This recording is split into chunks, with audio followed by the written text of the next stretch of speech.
you doing?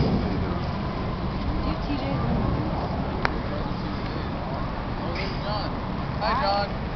How you doing, Adam? Not bad, yourself?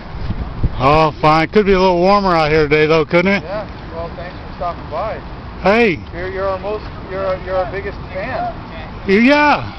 You know, hey, every time you go somewhere, I'm right there behind you, right? Yeah. So, what do you think of Obama's foreign policy now? Well, as long as he keeps continuing the Bush policy, I think he'll be all right. So you agree with us on that count, right?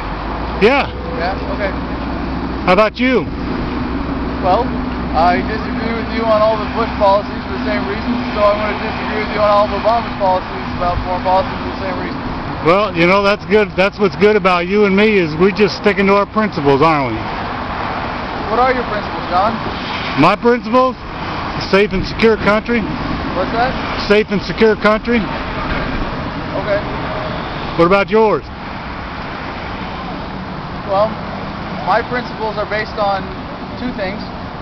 First is an understanding that government is what George Washington called it. He said government is not eloquent or reason, it is force. Like fire, it is a dangerous servant and a fearful master.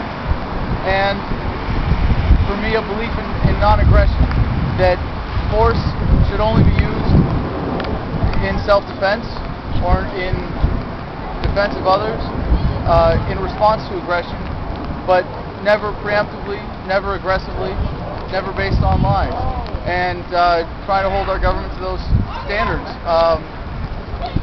I can't steal from you and call it taxation. I can't beat you and call it justice. I can't kidnap you and enslave you and call it the draft.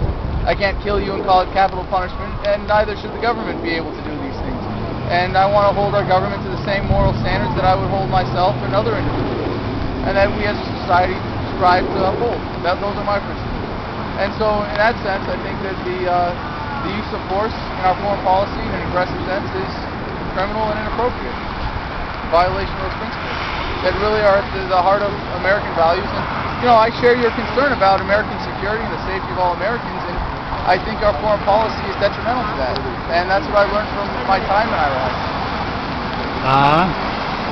Okay. So then why are you opposed to Afghanistan, making Afghanistan secure? Because it doesn't make America secure to make Afghanistan secure, or for us to be occupying a country and making more terrorists. You know, we kind of ignored it after the 80s, and look what happened. Are we supposed to walk away from it again? It's not our job to police the world, John. You're right, it's not. But somebody has to, because Europe isn't stepping up. Nobody needs to police the world. We need to let people be free and have the right to self-determination. And as you know, in any government, but especially in a democracy, people will get the government they deserve. And if we weren't propping up Saddam, for example, the people of Iraq probably would not have tolerated him, and probably would have been able to overthrow him eventually themselves. You know, we should be addressing him as he's a threat to us, but when we invaded, obviously he wasn't. You know, we've just made more enemies there. We've made America less secure. Well, I disagree with you on that. Well, we kill respectfully instead of making fun of people for PTSD. I'm not making fun of people for PTSD. Come on. No, you make, huh? You have for me on your blog very good. When? It's been disturbing for me to see stuff like that, John.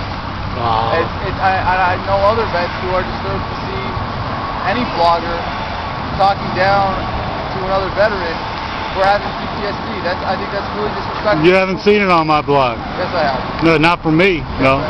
Yeah. No, you're mistaken. No, I've seen it on your blog. You better go back and look at it.